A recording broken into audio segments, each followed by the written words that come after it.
माँ की आत्मा एक भावुक कहानी। आज कुछ ज़्यादा ही देर हो गई। वैसे तो वो महिला रोज 8:30 बजे तक आ जाती थी। आज 9:30 बजने को आए, फिर भी नहीं आई। बिना उसके आए दुकान बंद भी तो नहीं कर सकता। उसे वजन जो दिया था, क्या नाम था उसका, इतने दिनों में उसका नाम ही पूछना भूल गया। मैंने ये सब बातें रमेश के दिमाग में चल रही थी। कुछ दिनों पहले ही तो उसने डेयरी शुरू की थी। उसकी ये शॉप ज़्यादा बड़ी नहीं थी, जिसमें वो दूध और बाकी मिल्क प्रोडक्ट रखता था। उद्घाटन के दिन ही पहली ग्राहक बन एक महिला उसके शॉप पर आई थी। उसकी गोद में एक छोटा सा लेकिन बहुत ही प्यारा बच्चा था। उसने एक दूध की बोतल ली और रमेश से बोली, भैया अभी मेरे पास सिर्फ 10 रुपए हैं, बाकी के आपको कल दूँ तो चलेगा। रमेश ने एक बार उसकी तरफ देखा। गरीब थी बेचारी, गले में मंगलसूत्र नहीं, माथे पर सिंदूर नहीं, शायद पति मर गया होगा बेचारी का। रमेश ने अंदाजा लगाया। पुरानी मैली साड़ी को कई जगह रफू किया हुआ था। माथे से पसीने की बूंदें बह रही थी। फिर उसकी नज़र उस मासूम बच्चे पर गई जिसके मैले चेहरे पर एक निष्पाश हंसी थी और अभी अभी आए 2 दांत उसी हंसी को 4 चांद लगा रहे थे। रमेश ने उस महिला की तरफ देखा और बोला, कोई बात नहीं बहन, आप मुझे बाद में पैसे दे देना। बड़े समाधान के साथ महिला ने रमेश की तरफ देखा और बोली, भैया मैं ज़रूर आपको कल पैसे दे दूंगी। यही पास में ही उस दूसरी गली में छोटा सा घर है, मैं वहीं रहती हूँ मैं। रमेश मुस्कुराते हुए बोला, कोई बात नहीं बहन, कल पैसे ना हो तो भी चलेगा, जब आपके पास होंगे तब दे देना। फिर वह महिला वहाँ से चली गई। अगले दिन वह महिला पैसे लेकर डेयरी पर आई और पैसे रमेश को देने लगी। रमेश ने पैसे लेने से मना किया और बोला, नहीं बहन, मैं ये पैसे नहीं ले सकता, क्योंकि कल आपने मेरी बोहनी की थी और कल मुझे 2,000 का फ़ायदा हुआ। आप मेरे लिए बहुत लकी साबित हुई, इसलिए ये पैसे मैं नहीं ले सकता। रमेश की कहीं इस बात से उस महिला को बहुत ज़्यादा खुशी हुई, क्योंकि इतने सालों बाद किसी ने पहली बार उसको लकी कहा था। वरना पति की मौत के बाद तो उसके ससुराल वाले ने उसे पनौती कहकर घर से ही निकाल दिया था।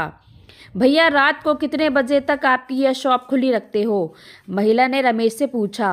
8 बजे बंद कर देता हूँ बहन, रमेश ने कहा।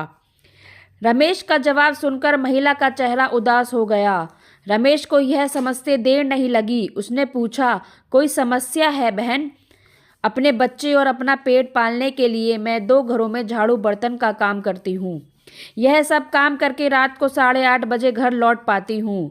तब तक यहाँ आसपास की सभी दुकानें बंद हो जाती हैं और लाचारी से मुझे अपने बच्चे को भूखे पेट ही बहला फुसलाकर सुलाना पड़ता है। वह बोल नहीं सकता ना, उसी का फ़ायदा उठाती हूँ, कहते हुए उस महिला का गला भर आया। महिला की बातें सुन रमेश को बहुत बुरा लगा। फिर वह बोला, आप चिंता मत कीजिए बहन, बिना आपको दूध की बोतल दिए यह शॉप बंद नहीं होगी, लेकिन मेरी एक शर्त है। अपने आंसू पोंछते हुए महिला ने रमेश की ओर देखा और पूछा, क्या शर्त है? रमेश बोला, आप मुझे दूध के पैसे नहीं देंगी। यह सुन उस महिला की आंखें फिर छलक गई, लेकिन इस बार आंसू दुख के नहीं, खुशी के थे। उसे ऐसा लग रहा था जैसे इंसान के रूप में भगवान उसकी मदद करने आ गए हों। उस दिन से हर दिन 8:30 बजे वह डेयरी पर आकर दूध की बोतल लेकर जाती। धीरे धीरे 5 महीने बीत गए और धीरे धीरे महिला बीमार होने लगी। ज़्यादा काम और चिंता की वजह से उसका शरीर दिन ब दिन सूखता जा रहा था। ऐसे ही एक दिन रमेश अपनी दुकान का सारा काम खत्म कर इस महिला के आने का इंतजार कर रहा था। 9:30 बजे वो महिला आई। आज उसका चेहरा कुछ ज़्यादा ही बेजान नज़र आ रहा था। बीमारी के कारण आंखों के नीचे काले घेरे और ज़्यादा बड़े हुए नज़र आ रहे थे। रमेश ने तुरंत फ्रिज खोलकर दूध की बोतल निकाल उसे दी। फ्रिज बंद करने के लिए रमेश मुड़ते हुए बोला कि बहन आज कुछ ज़्यादा ही देर कर दी। वो घूमा, तब तक वो महिला दूध की बोतल लेकर जा चुकी थी। उसने सोचा आज ज़्यादा देर हो गई, इसलिए वो जल्दी चली गई होगी। बेचारी का बच्चा रोता होगा भूख से। रमेश ने दुकान बंद की और घर चला गया। अगले दिन ठीक 8 बजे वो महिला शॉप पर आई और आकर बिना कुछ बोले खड़ी हो गई। हमेशा की तरह रमेश ने उसे दूध की बोतल दी। कोई चीज़ नीचे गिरी तो उसे उठाने के लिए रमेश नीचे झुका। वो चीज़ उठाई और सामने देखा तो वो महिला वहाँ नहीं थी। रमेश को आज पता नहीं क्यों उस महिला में काफ़ी बदलाव नज़र आया। उसे वो बड़ी कमज़ोर सी नज़र आई। अगले दिन फिर 8 बजे वो महिला उसके शॉप पर आई। आज रमेश ने उसका चेहरा बड़े गौर से देखा। उसका चेहरा सफ़ेद पड़ चुका था, मानो उसके चेहरे का तेज कब का जा चुका हो। उसने सोचा, बेचारी गरीब महिला, करे भी तो क्या, ना किसी का सहारा, ना अच्छी आमदनी, ज़रूर पैसों की कमी की वजह से बीमार होते हुए भी दवाई नहीं कराई होगी। रमेश जल्दी से अपनी शॉप बंद करके अपने घर गया। घर जाकर उसने ये सारी बात अपनी पत्नी को बताई। उसकी पत्नी भी उसकी ही तरह भले स्वभाव की थी। उसे भी उस महिला की परिस्थिति पर दुख हुआ।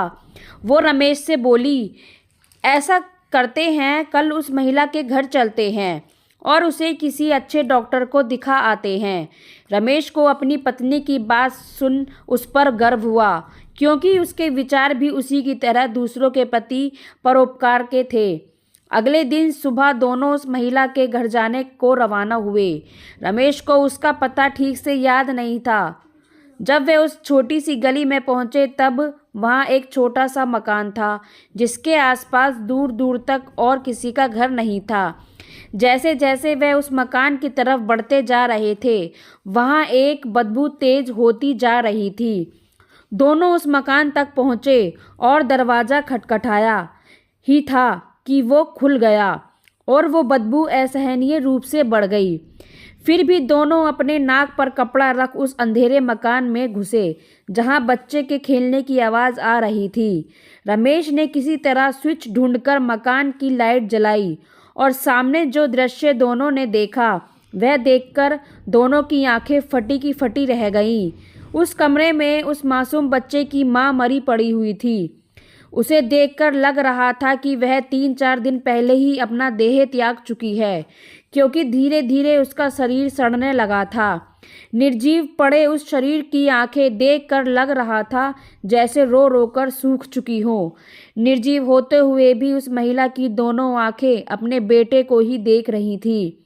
उसका बच्चा भी अपनी माँ की आंखों में देखकर खेल रहा था, जैसे उसे लग रहा हो कि माँ उसके साथ खेल रही है और उसका पूरा ध्यान उसी पर है। वहीं पास में ही दूध की 3-4 खाली बोतलें पड़ी हुई थी। यह दृश्य देखकर रमेश और उसकी बीवी दोनों अचंभित रह गए। दोनों के रोंगटे खड़े हो गए। रमेश को अभी भी विश्वास नहीं हो रहा था कि एक मरी हुई माँ अपने बच्चे के लिए उसके पास से दूध लेकर जाती थी। रमेश ने और उसकी बीवी ने उस महिला का विधिवत अंतिम संस्कार किया और उस बच्चे को रमेश ने अपनी बीवी के हाथ में रखा। उसने भी उस बच्चे को बड़े प्यार से लिया और दोनों ने उस बच्चे को गोद ले लिया। रमेश को अपनी पूरी ज़िंदगी यह ध्यान रहा कि उस बच्चे की माँ अभी भी उसके साथ है और उस पर नज़र रखे हुए है। तो फ्रेंड्स, इस कहानी को सुनकर आपकी क्या राय है, कमेंट्स बॉक्स में ज़रूर लिखिएगा और कहानी को लाइक व शेयर ज़रूर कीजिएगा। और अगर आप चैनल पे नए हैं तो चैनल को सब्सक्राइब कीजिएगा। धन्यवाद।